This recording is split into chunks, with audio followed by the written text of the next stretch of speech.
everyone hear me? All good? Excellent. So, this is going to be quite a light look at a bit of space history, specifically a bit of space technology history. So, those of you who've heard me talk before know I love the computers of Apollo. I think they gave us a huge, I think we've got a huge amount of heritage for them that are affecting us up to today, and really, really amazing hardware. Today we're going to be looking at the computers of the Space Shuttle. This is the AP-101S. This is the computer used by the shuttle. It's built by IBM. That's actually the first thing that kind of jumped out at me. Unlike Apollo, Gemini, and Mercury before, they didn't use custom-built computers. This was actually an off-the-shelf computer. It was actually used by many other things. This is the American B-1 bomber, and actually uses 8 of the exact same computers that the shuttle uses. The shuttle actually uses 5 for a very interesting reason. It's not to make itself faster or to give itself more processing power. They actually all run the exact same software, the exact same hardware, except for that 5th one, but that's another story. I don't have time for that, ask me later. This actually gives it incredible resiliency. If one of these machines fails, if one of these machines gives the wrong answer, the other ones vote it out.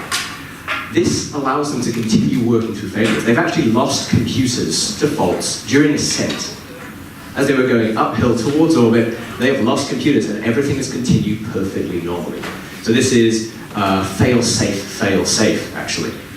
But that isn't the only thing which the computers in the Space Shuttle did to remain resilient. This is the computer there, the general purpose computer, the AP-101 on the left. And these are the boxes which connected to the rest of the shuttle on the right. They actually used iron core memory. This is the same kind of memory that was used in the Apollo and Gemini programs. Very, very heavy, very, very difficult to work with, but very, very resilient in exactly the same kind of environments that the Space Shuttle worked in. Now, well, later on they were replaced with what we think of as more traditional silicon chips. For a good chunk of its lifetime, it used these very, very resilient iron core memories. To give you an idea of just how resilient, when the Challenger tragically broke up, the crew cabin containing the computers smashed into the ocean. It sunk to the bottom and it stayed there for several months. When it was eventually recovered, the computers retained their memory.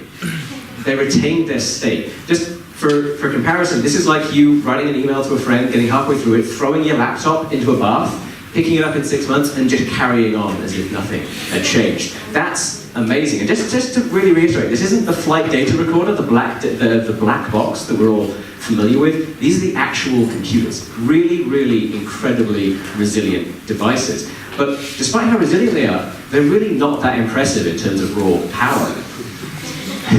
Everyone's heard the joke, yeah? The cliche that your phone is vastly more powerful than the computers in Apollo, the computers in the Space Shuttle is absolutely true. The one I really want to focus on is this one. It's the 416 kilobytes of memory. That's barely enough to hold a very small picture of a cat.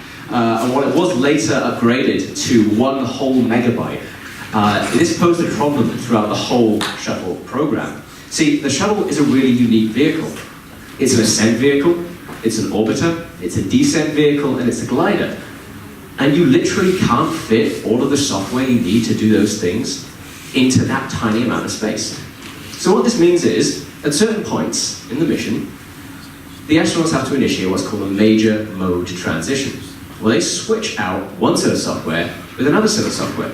So they're sitting up there in space, and they have to press a button, wipe all of their computers, and load an entirely new set of software from tape. As this happens, all of the screens go off. And for a few moments, the shuttle is effectively without computer control. Astronaut Jeff Hoffman described this as a little bit stressful. Master of understatement there. And I can understand why it would feel that way. But the reality is, the shuttle computers were incredibly reliable. Out of 420,000 lines of code, each release had an average of 1 bug. In the entire shuttle program, only 1 bug required a change of software on orbit. Only 3 bugs actually showed themselves during a mission. Others popped up during simulations. This relates to about 5,200 hours mean time between failure. This went up to 10,000 later. And this is really, really amazing. But it came at a price. It came at a price of about $10,000 per line of code. Now, if I was paid this, I would be a millionaire by midday on Monday. Unfortunately, I'm not. And that money paid for an incredible amount of rigor. It paid for documentation. A single line of changed code required sometimes dozens of pages of documentation to justify it. And that's what this was paying for. And some of this legacy is actually still with us today with the version control systems that we all know and love as software engineers. But despite the fact that it's really easy to look up to space shuttle code, really easy to appreciate that a lot of this legacy is still with us in a really useful way, one of the best bits of advice I ever received as a software engineer is quite simply that most people just don't need space shuttle code. Most people don't need to spend $10,000 per line of code for programs that will never ever fail. That simply isn't necessary. And that makes me sleep better at night. It's great to look back on it. It's great to lionize how amazing that piece of software was. Most people just don't need it though. That helps me sleep at night a bit better. So, thank you.